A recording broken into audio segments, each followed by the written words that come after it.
লুৰিণজ্যোতি গগৈয়ে যোৱাকালি ৰাহুল গান্ধীৰ ভৰিত ধৰি আহিছে নে নাই?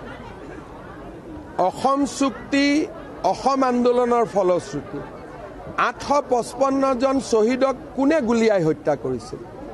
ৰাহুল গান্ধীৰ দেউতাকে, ৰাহুল গান্ধীৰ আইতাকে, ইন্দিৰা গান্ধী আৰু ৰাজীৱ গান্ধীয়ে। গতিকে যিজন মানুহে যোৱাকালি ৰাহুল গান্ধীৰ ভৰিত ধৰি আহিছে তেওঁক মই উত্তৰ দিব নালাগে, মই ৰাহুল গান্ধীক বুঢ়া আঙুলি দেখুৱাই আহিছোঁ। এইটোৱে পাৰ্থক্য, অসমীয়াৰ পাৰ্থক্য এইটোৱে। মই ৰাহুল গান্ধীক বুঢ়া আঙুলি দেখুৱাইছিলোঁ, লুৰিণজ্যোতি গগৈ ভৰিত ধৰি আহিছে, ইমানেই পাৰ্থক্য।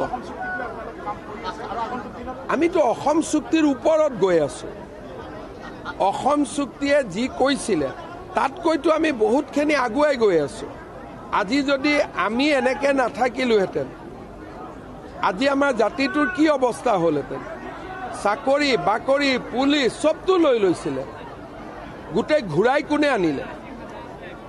আজি গোটেই যিসকলে নাটক কৰিলে তেওঁলোকেতো একো কৰি দিব নোৱাৰিলে, কিন্তু আজি অসমীয়াৰ স্বাভিমান অসমত ঘূৰাই কোনে আনিলে?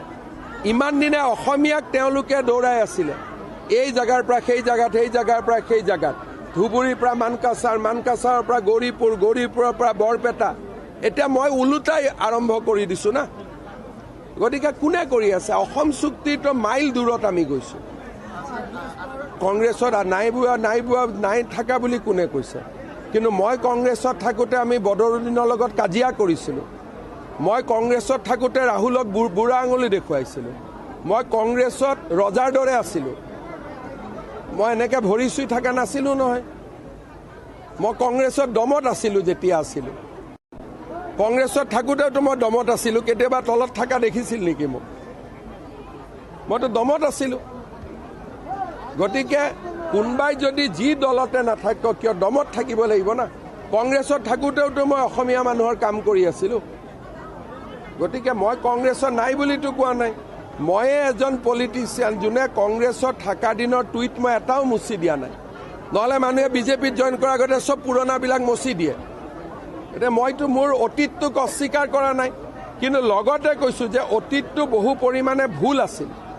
বিজেপিত আমি 10-15 বছৰ আগতেই যোগদান কৰিব লাগিছিল, সেইটোতো মই কৈ আছোঁ। গতিকে তেওঁলোকে সেই কথাটো মনত ৰাখিব লাগে।